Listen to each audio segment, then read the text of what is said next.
On retrouve notre invité Florence Zemmour, donc je le précise, donc médecin à Vitrolles, président du syndicat donc des médecins libéraux FMF Sud. On l'a entendu, beaucoup de détresse de la part des médecins qui ne comprennent pas ce projet qui prévoit notamment une taxation dans le secteur 2, des déremboursements de soins dans le secteur 3 et puis on le voit, la décote de certains soins. C'est vraiment une menace pour la médecine de proximité. Aujourd'hui, les médecins sont en grève et démarrent une mobilisation qui va être nationale et progressive jusqu'au début du mois de janvier parce que nous sommes très inquiets en fait. Nous sommes très inquiets de voir que les solutions qui sont proposées dans ce projet de loi de financement de la sécurité sociale sont des mesures par-ci par-là. On essaye de faire des économies à droite à gauche mais on ne prend pas la mesure du problème. Il y a pourtant des économies à faire. On le voit, le budget de la sécurité sociale et le déficit ne cessent de se creuser. Mais nous sommes prêts à faire des économies. En fait, si elles sont concertées, si elles sont pertinentes, si on parle de régulation des soins, si on se met autour d'une table et qu'on discute, on fera des économies tous ensemble, mais on les fera dans le sens d'une qualité des soins. Là, aujourd'hui, on nous parle de faire des économies, de réduire certains axes qui va mettre en difficulté la pérennité de certaines entreprises libérales.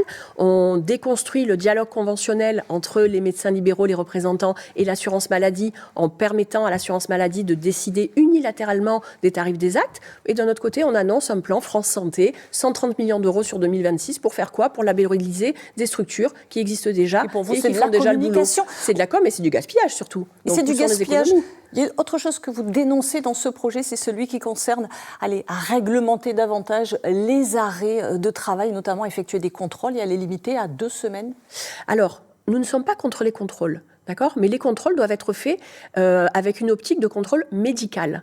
Ce qui est prévu dans ce projet de loi, jusqu'à présent, nous avions 2 modalités. Lorsqu'on avait un contrôle, l'assurance maladie pouvait nous proposer de diminuer le taux global d'arrêt de travail d'un médecin. C'est une mise sous objectif. Et si nous refusions, nous avons la possibilité de demander une mise sous accord préalable, c'est-à-dire l'accord du médecin de la sécurité sociale sur chaque motif d'arrêt de travail. Et ce projet de loi prévoit de supprimer cette mise sous accord préalable et de faire uniquement des mises sous objectif, ce qui ne va pas dans le sens d'un contrôle médical du motif des arrêts de travail. C'est ça que nous dénonçons. Il faut savoir quand même que la hausse importante des fraudes, elle est estimée à 30 millions d'euros par an concernant ces arrêts maladie contre 8 millions il y a simplement 2 ans. Qu'est-ce qu'on peut faire pour éviter justement les fraudes ? Alors déjà, qu'est-ce qu'une fraude ? Parce que moi, en tant que médecin, je vais prescrire un arrêt de travail à un patient lorsqu'il est en souffrance et que j'estime qu'il n'est pas apte à effectuer son activité professionnelle. Donc j'aimerais bien qu'on me dise où est-ce qu'il y a de la fraude. C'est très subjectif en fait. Après, des fraudes et des gens malhonnêtes et des gens pas consciencieux, évidemment, il y en a dans toutes les professions. Il y en a chez les patients, il y en a chez les médecins. Très bien.